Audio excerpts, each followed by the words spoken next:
I'm Brad from Risk Game Miami, and in this video we're going to be inspecting this amazing Hublot Unico in full titanium with full titanium bracelet. Just sold this. This is a really hard piece to get with the full titanium bracelet.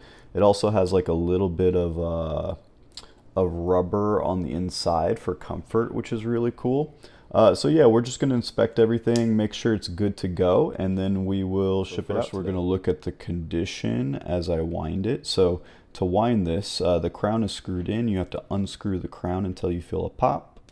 Just felt that pop. And now we can wind it. As you can see, super smooth. I can already tell you, if you saw my previous video, this watch was barely worn. So not a lot of surprises, if any, on this. Should be fully wound now. And now we're going to look at the aesthetics. This is in really nice condition, as you can see. The bracelet, pretty much the whole case. There's nothing on the glass or the crystal. Super clean. Let's also check out the case back. And let me also, I'm going to engage the chrono.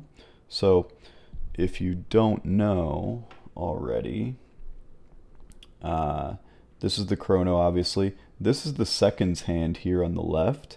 And when this chrono, I just engaged it with this top button.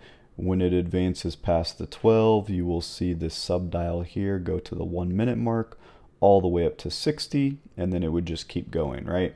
We're just going to do a few minutes, make sure everything goes back to 0, which it will, and then go from there. But as that's going around, show you the case back. This is an in-house movement, really crazy piece.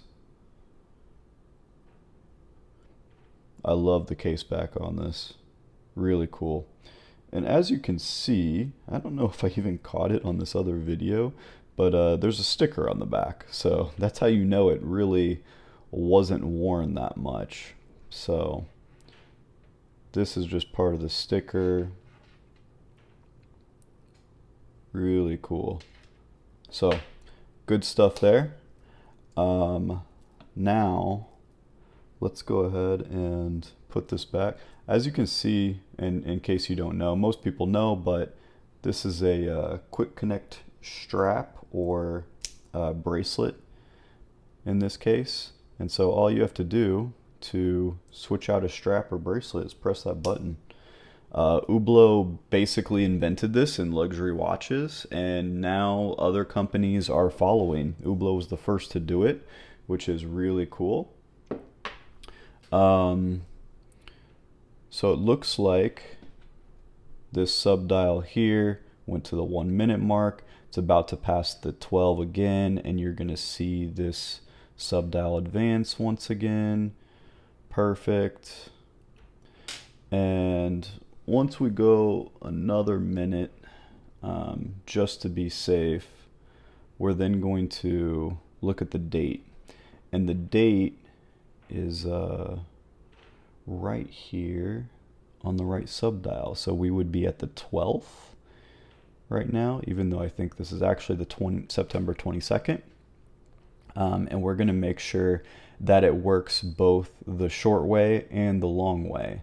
It's important to note both because there's two different mechanisms in it. You also might be able to see, I wonder if I can zoom in enough.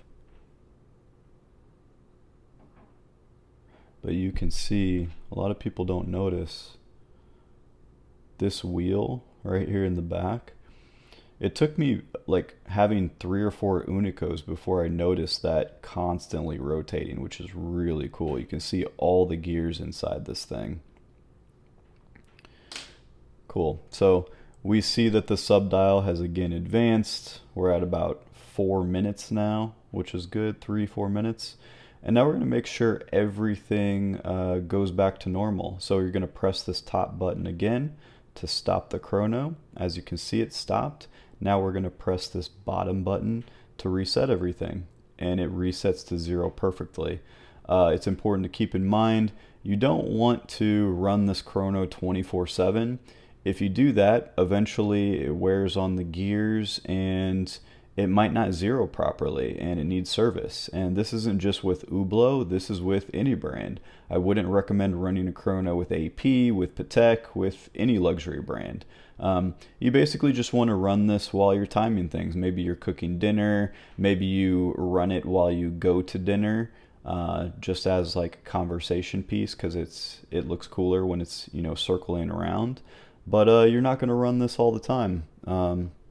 So that is the chrono function. And now we're going to look at the date. So I'm going to do a few things. First, we're going to go the long ways. So we're already in the winding position, as you can see in here. If we bring it out one more, that would be on the quick set. But if we bring it out a third time, we're going to be on the time. So now we want to set the time. We want to make sure that this goes to 13 once it advances past the 12. All right, so we're clearly at noon there. And now we're going to go past the 12 again. And perfect, you see at the 13. Now we're going to bring it to 6:30. And I always recommend, if you're doing the quick set date, to go to 6:30, because 6:30 it's not partially engaged, so you're not going to have any problems with the date there. Again, this isn't just Hublot, this is any luxury watch. You don't want to quick set the date or change it while you're at like 10 or 11. I really don't recommend changing it between 8 and 3 because it's partially engaged. Always going to want to do it to 6:30. So now that we're there, we're going to push it all the way back in. We're at the winding again now, and we're going to bring it out 1 for the quick set. And once we do that, oops, I did way too far. So we bring it out 1, and now you're going to see 14, 15, 16. Perfect. All of that is very smooth. Perfect. And now one last thing. We're going to time this and make sure that it is on time. So let's go ahead and put it on. So I've had this on the time grapher for a few minutes now. Depending on the angle, it goes from 4 seconds to 11 seconds, which is really good. The amplitude is really strong at 320.